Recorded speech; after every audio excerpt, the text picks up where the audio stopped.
राज्यात पीक विम्याची 25% अग्रिम रक्कम शेतकऱ्यांना मिळालेली आहे। उर्वरित पीक विम्याच्या रकमेसाठी शेतकरी कृषी विभागात चक्रा मारताना दिसत आहेत। तसेच काही ठिकाणी या संबंधित आमरण उपोषण सुद्धा सुरू असल्याचे वास्तव मतदारसंघात दिसत आहे। 22 जुलै रोजी झालेल्या ढगफुटीमुळे झालेल्या नुकसानीची अनेक शेतकऱ्यांना आजपर्यंत मदत मिळाली नाही। त्याकरिता पीडित शेतकरी तहसील कार्यालयात दररोज चक्रा मारत आहेत। अशी विदारक परिस्थिती असताना ज्यांच्याकडे शेती नाही अशा लोकांच्या बँक अकाउंटमध्ये लाखो रुपये आल्याने जळगाव तालुक्यातील शेतकऱ्यांमध्ये एकच संभ्रम निर्माण झाला आहे। याबाबत आमचे संपादक राजू वाढे यांनी माजी कॅबिनेट मंत्री तथा जळगाव मतदारसंघाचे आमदार डॉक्टर संजय कुटे यांच्याशी प्रत्यक्ष संपर्क केला असता पीक विम्याची रक्कम आजपासून शेतकऱ्यांच्या अकाउंटमध्ये जमा होण्यास सुरुवात झाली आहे। तसेच 7 ते 8 हजार बाधित शेतकरी यांना खरडून गेल्याचा मोबदला मिळाला नाही। अशा शेतकऱ्यांना लवकरच त्यांचा आर्थिक मोबदला त्यांच्या अकाउंटमध्ये जमा होईल अशी शाश्वती दिली। याशिवाय ज्यांच्याकडे शेती नसताना त्यांच्या अकाउंटवर पैसे आले याबाबत सखोल चौकशी करून संबंधित व्यक्ती, दलाल, ऑपरेटर, तलाठी किंवा तत्सम अधिकारी यांची चौकशी करून गुन्हेगारावर योग्य ती कारवाई करण्याचे आश्वासन यावेळी आमदार संजय कुटे यांनी एमसीएन न्यूजच्या कॅमेऱ्यासमोर बोलताना दिले। एमसीएन न्यूज मराठीकरिता संपादक राजू वाढे, जळगाव। जिल्ह्यातील शेतकऱ्यांचा जो पीक विमा आजपर्यंत रक्कम त्यांच्या खात्यात आली नाही, नेमकी केव्हा येणार? शेतकऱ्यांचा पीक विमा जो खरीपाचा आहे जो 22 जुलैच्या अतिवृष्टीनंतर शेतकऱ्यांना मिळणार त्याला 25% अग्रिम रक्कम ही लगेच मिळाली होती।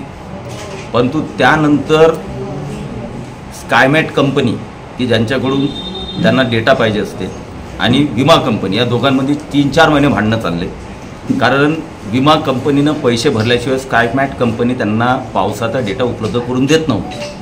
शेवटी त्यांच्याशी संपर्क करून भांडण करून सगळं करून बगर पैशाचा स्कायमॅटचा डेटा लागला। त्याच्यात 3-4 महिने गेले। त्यानंतर लोकसभा लागली आणि लोकसभेनंतर सातत्यानं पाठपुरावा केल्यामुळे आज कालपासूनच पीक विमा जो आहे शेतकऱ्यांचा खरीपाचा तो रिलीज होणं चालू झालेला आहे आणि तो आता कंटिन्यू काही दिवसामध्ये पीक विमा तो जमा होणार आहे। मी जूनच्या याच्यामध्ये सांगितलं जून एंडपर्यंत, परंतु जून एंडपर्यंतच ते टाकणार होते।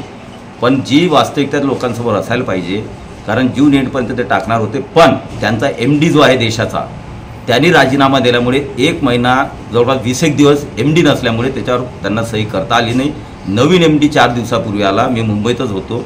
त्यानंतर एमडीनं सही केली आणि काल रात्रीपासून पीक विमा हा शेतकऱ्यांचा जिल्ह्यात मिळणे सुरू झाले। सर, ज्या शेतकऱ्यांनी 72 तासात तक्रारी नोंद केली नसेल त्यांना पण पीक विमा मिळेल का? ज्या शेतकऱ्यांनी 72 तासात नोंद केली त्या शेतकरी सगळे त्याच्यामध्ये जवळपास आहेत, त्या अतिवृष्टीच्यातले तो विमा आता मिळतो आहे। त्याचप्रमाणे जर आपण पाहिलं तर अतिवृष्टीमध्ये जे खरडून गेलेल्या शेती किंवा शेतीचं नुकसान झालेलं आहे त्यामध्ये जवळपास 30 ते 35 हजार शेतकऱ्यांना पैसे प्राप्त झालेत।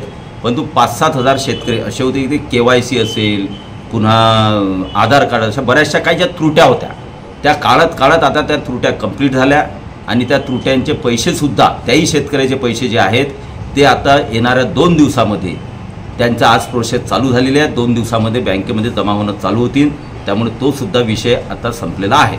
सर, ज्या लोकांकडे शेती नाही अशा बनावट लोकांना सुद्धा खरडूनचे पैसे मिळाले याबद्दल तुमची काय प्रतिक्रिया? ते विषय माझ्याकडे आलेला आहे, कारण मी 5-7 दिवस झाले मुंबईत होतो। हेच विषय घेऊन माझा सातत्यानं पाठपुरावा चालू आहे। कारण एक प्रस्ताव जो आहे जो PM किसानचा, ज्या शेतकऱ्यांचा आपण त्रुट्या होत्या त्या कंप्लीट करून पाठवलं, PM किसानचा दिल्लीमध्ये आहे, त्यामुळे दिल्लीतही जाऊन आलो। तो विषय लवकरात लवकर कसा PM का त्याच्यासाठी माझे प्रयत्न चालू आहे। परंतु त्या दरम्यान मला माहिती अशी मिळाली की इथं काही शेतकऱ्यांना 60-70 काहीतरी शेतकरी त्यांना जास्तीचा पैसे गेला, एक्झॅक्ट मला त्याची हे माहीत नाही, 70 की 77 वगैरे सगळे। तर त्या जो निधी एक्स्ट्राचा गेला किंवा जे शेतकरी नसतील किंवा गेला असेल तर कुठं चुकी झाली, अपलोड करताना चुकी झाली की हेतुपुरस्पर चुकी झाली, हे निश्चितपणे याची चौकशी केल्या जाईल आणि चौकशी जे होईल त्या दोषींवर कारवाई केली जाईल। त्या लोकांना भरणा करावा लागेल का? निश्चितपणे करावं लागेल, कारण चुकीनं आपल्याला मला माहिती असते की माझ्याकडे शेती नाही तरी माझ्या खात्यावर पैसे येऊन राहिले। कोणी एजंटगिरी किंवा कोणत्या अपलोडमुळे किंवा सिस्टीममधल्या अपलोडमुळे काही प्रॉब्लेम झाले असतील तर त्या शेतकऱ्यांना सांगायला पाहिजे की शेतकऱ्यामध्ये त्या माणसाने की माझ्याकडे काहीच नसताना माझ्या खात्यावर पैसे आलेले आहेत। एवढा प्रामाणिकपणा तर आपण निश्चितपणे दाखवला पाहिजे।